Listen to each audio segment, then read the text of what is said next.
as you see the cardiac preset, we start with a narrow sector, but I always go and make it wide because I like to see the baby, a bit more of gain.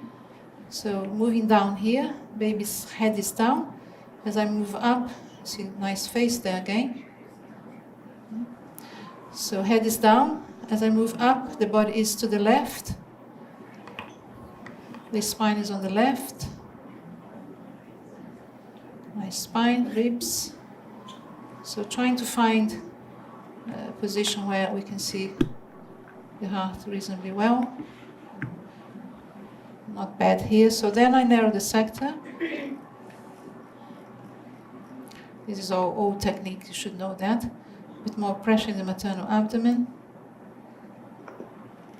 Make it bigger. Narrow it again. So again, has virtually no post-processing on that. So the image is there, you can see the information, and I'm just going to switch on this carving technique. It's almost the same position as I did before, isn't it?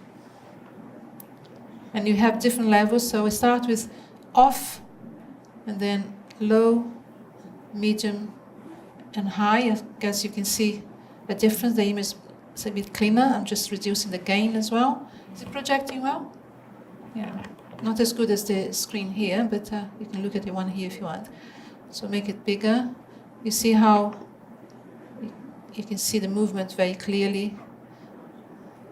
The pulmonary valve is almost the same almost as if I've used this baby to make my slides, isn't it? Same position, but it's not. See the right pulmonary artery there. So this is mainly to demonstrate the. So let's pretend this baby's, and I can't get any other view. We have the spine on top there, and I'm going to switch off the carving and then try and again increase, and you can see that. Too deep. Yeah, okay. It's strong. Different levels here. You still need to manipulate the probe to try and get a good angle of insonation. So that's quite different from that, yeah? You see the difference? So all equipments these days, they have a degree of a lot of post-processing, but you want to be able to see valves opening and closing well. You want to see the flap valve moving well. You want to see all the details. You don't want to take away like Photoshop. Yeah, take all the beautiful pictures of people you see in the internet. They take away everything, but you take the details away as well. So let's put some color here, conventional color. So our velocity is coming at about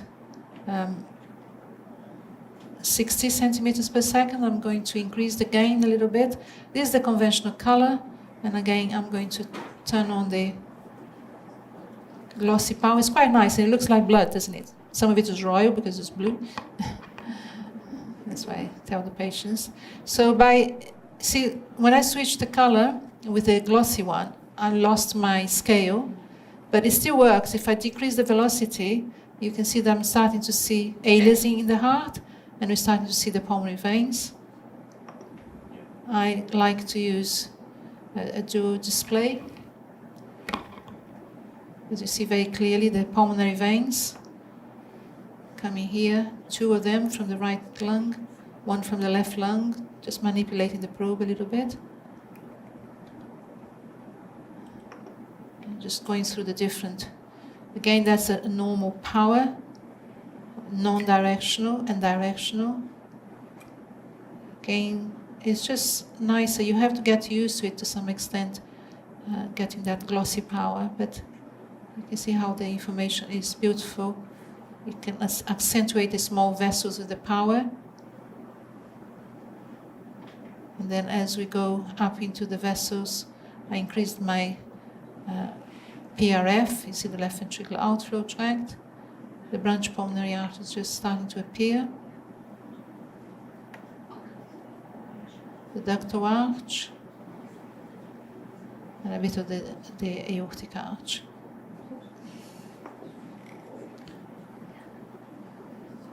Just showing here again very clear. I didn't talk about that. That's the coronary sinus. Is there anything that is not clear for you? That is all easy? be used to that. So let's try and do some function, because the time goes very quickly. So for this, I like to maximize the signal. I'm going to put a box and make that heart bigger. And I'm going to start with the TAPSI, because you can see how the displacement is we were talking about, yeah? Can you see how that annulus of the tricuspid valve is going up and down? So the TAPSI is going to measure the displacement, and you should try and align. Just change my speed a little bit. This is the perfect one there. You're trying to align the annulus of the tricuspid valve with the apex of the ventricles. That's the movement of the myocardium. You see a very clear signal here in systole.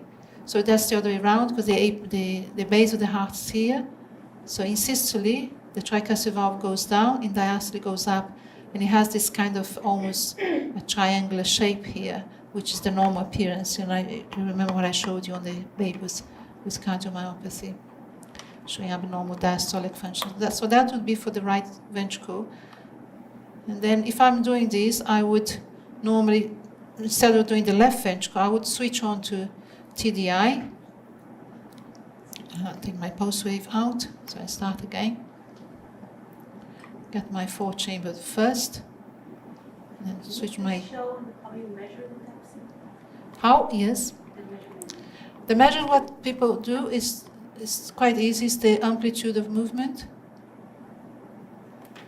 So I'm going to take the gain down a bit, and you should do, I will improve the signal, because you're trying to see a line that is continuous, like that one. So you would measure because we're looking from the atrium to the ventricle, it's always the leading edge to leading edge. So the leading edge is the closer to the transducer. So I wouldn't be measuring from here, I would be measuring from there to here, not to there, yeah? So leading edge to leading edge.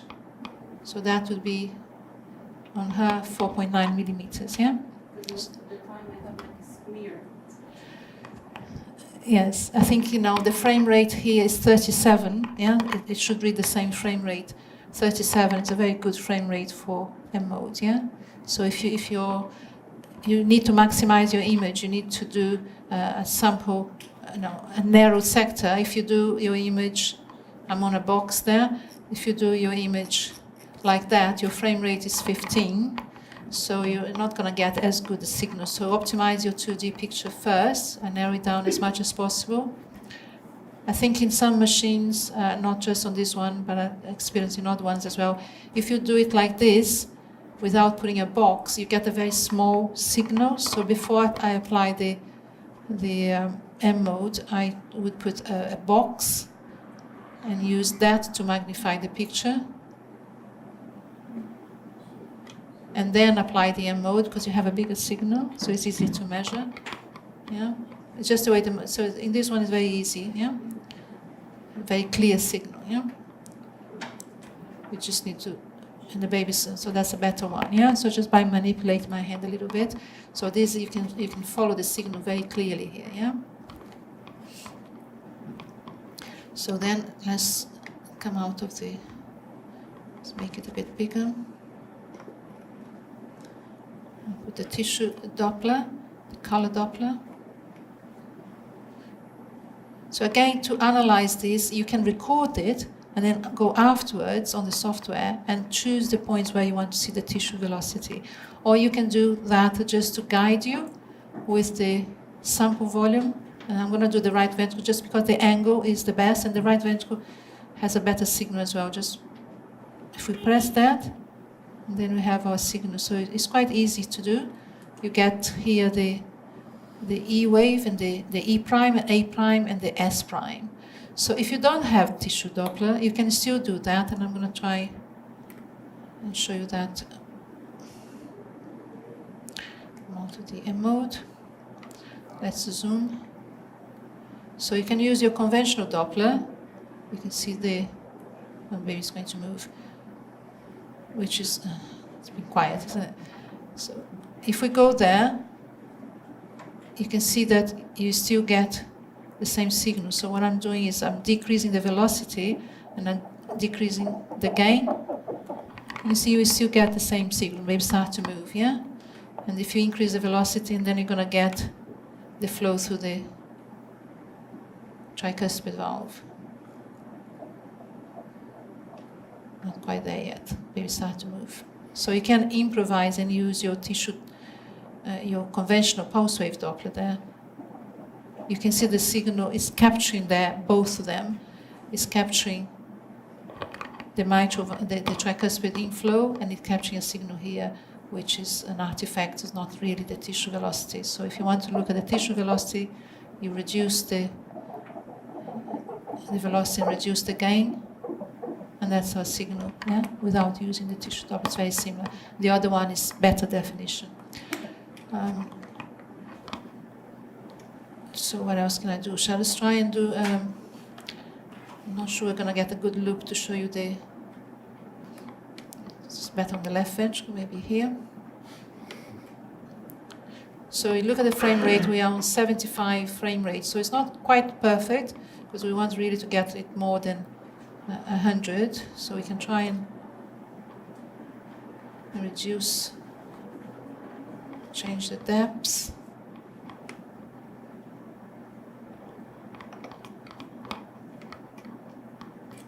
'82, so that's better.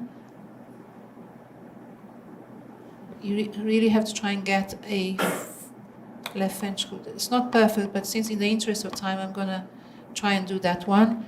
So once we have, did one thing wrong. I have to do it again because we need to get raw data from the system. You have to remind me here. Display. No. So there are different ways of recording the image. So I have to record it as raw image. There we are, because it has more precise information. So then with that we go to the analysis. So the machine has a software for the 2D tissue Doppler, and this is similar to what I showed you before. So that loop is loading into the system. You okay then?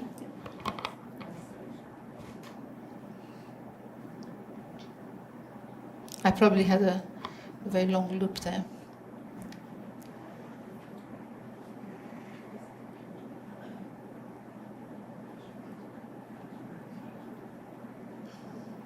You can see the borders of the myocardium quite clearly, so it should track it reasonably well. Right, so then from here you can move this line, kind of computer based, along the whole cycle, and then you should choose one cycle or more. Usually one cycle is sufficient. So the image is more clear here at the end. From here we have a bit of noise, so I'm going to go to the end. And then the valve, the mitral valve is open. I'm going to close the mitral valve. Yeah, it's not going to be perfect because yes, I mark that as the beginning of my frame on one cycle. Then I move it again. I open the valve because we don't have an ECG. The valve is open, and then I close the valve again. So there. And then I select that and mark that's the end of my frame. So now this here represents one cardiac cycle, and you see here my whole loop is that long, and this is the cycle that I've chose, which is now only one here. And then I will go into This, and you just move again back to the beginning. the beginning, and you start then- tracing here, and then it was I think it's set up for manual trace. So I'm going to click here and start clicking. I'm doing that with my left hand.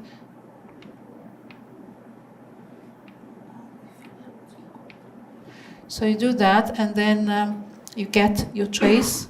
And to get the endocardium, the epicardium, double click again. click, and then There we are. So you can select the size of the thickness here. So hopefully you get a, yeah, there is one there that is we would have to go back and check to see that that is, where that is tracking and why we're getting it kind of not to be synchronous here. But so that's a degree of human error sometimes. Yeah, you have to work with the computer and make sure that you are in agreement with that. To play that, Luca? Play. So you can see that, and then you can judge if it's moving the correct way, and you have your curve, and then you can see here how the numbers change instantaneous the whole time. You okay? So I'm going to start with the high frequency again, because the image is always better if you can penetrate enough. I start over. Okay, we start with a new preset. Spine on the top. So let's widen it so I have an idea of how the baby is. And baby's bridge, the head is here to the right. Nice baby, nice profile. So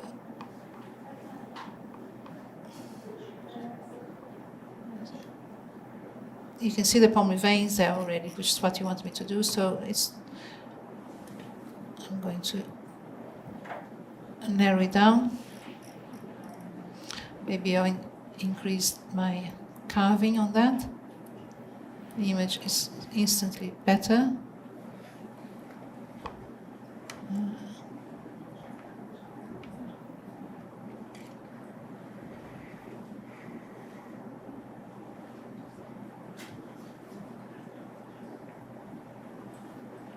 I'm just trying to find the best window.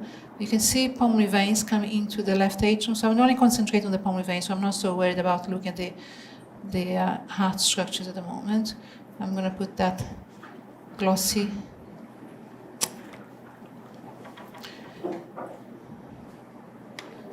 Let me optimize the image. Trying to do it too quick sometimes. It's better to take a few seconds to.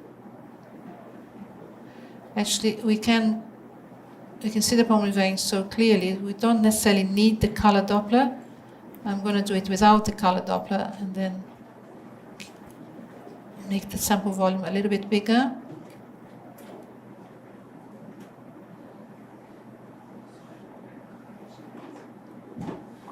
So we've already had some there. We can go back a bit. I lost it. Do it again. Better. I quite like to hear the sound when I do because it helps orientating my hand. But let's make it bigger. Maybe it's all over the place. Yeah, so that shows the challenge. Yeah, that's probably too big, that sample volume. So we go into the lung parenchyma because you get vein and artery going together. And we can go from there, we can go from here as well. That one seems a good angle. I'm just adjusting my hand very slightly. I'm going to change the velocity a bit because I want to maximize. So that's that. The gain is high, so I'm going to post-process it down. And then I'll try and optimize it, but you can see it quite quick, yeah, to get it. And it's not in the optimal conditions, but that is our venous signal from the pulmonary vein coming into the left atrium, and that's our arterial signal. When I put the color, you're going to see that the two at the same time within the lung parenchyma. So this is atrial systole, ventricular systole, and diastole. And that's the flow going into the lung through the pulmonary artery. So you have atrial systole and ventricular systole. And also that waveform is normal for the pulmonary vein. So if you have, it's very useful to have that in hypoplastic left heart syndrome. If you have high left atrial pressure or restrictive atrial septum, that waveform is going to be very different. If the baby has ectopics, it's very easy to see an ectopic beat, so you don't have to have a perfect M mode to get to assess the rhythm. So let's put the power Doppler directional and put a glossy on it because it's quite nice. So there are lots of points where you can measure the pulmonary vein, and you can see how in the lungs, yes, you have the artery going into the lungs and you have the vein coming back. So it's that kind of point you're trying to get. The baby is moving, but we're still getting reasonable signal. So it's usually more or less at the level of the 4-chamber view. If you want, you can do that, angle corrected, because we're not interested in the velocity, we're interested in the time relationship. Once again, our signal, so it's very easy to get, and I'll just adjust the gains and make it there. Yeah, that clear? And you can try it from other places as well. Let's try and get it from below.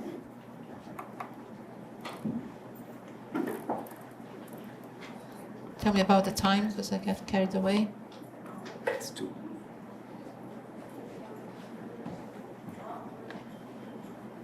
Yeah, not capturing the other one down here. That one is the best one. But if the baby moves, you can see it from other angles as well. Anyway, you got the signal there. Yeah? Pleasure. Anything else? Can you show me the PR interval? Yeah. Yeah. So that's the equivalent to the PR interval, is what we call an AV interval.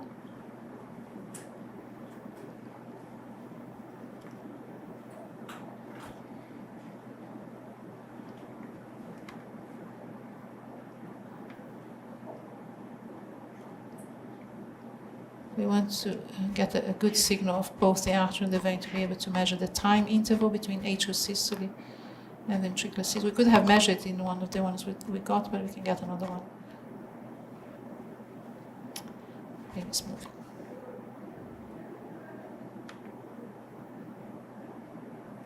Yeah, I'm going to do it here, but you could optimize that by making the venous signal a bit bigger. So we have here the signal before was better, atrial systole, and that's the ventricular systole. I'll do it again. I'll just give you an idea of what it is. So you measure from the descent here of the A wave to the upstroke of the artery. Yeah, that signal is not the best. The one we had before was better. So 123 milliseconds.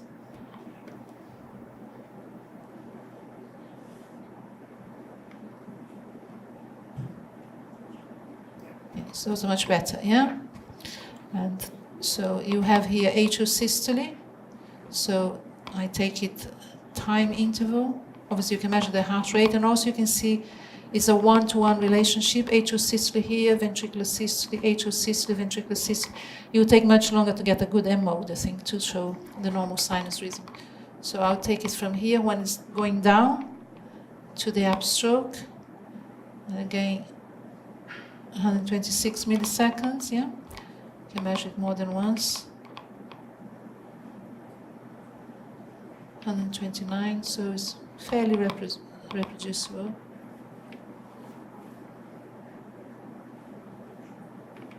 Yeah. Okay, so around 125 to 130 milliseconds, yeah? Anything else? No? Thank you very much for staying. I hope you enjoyed it. Thank you. Thank you Okay. very much.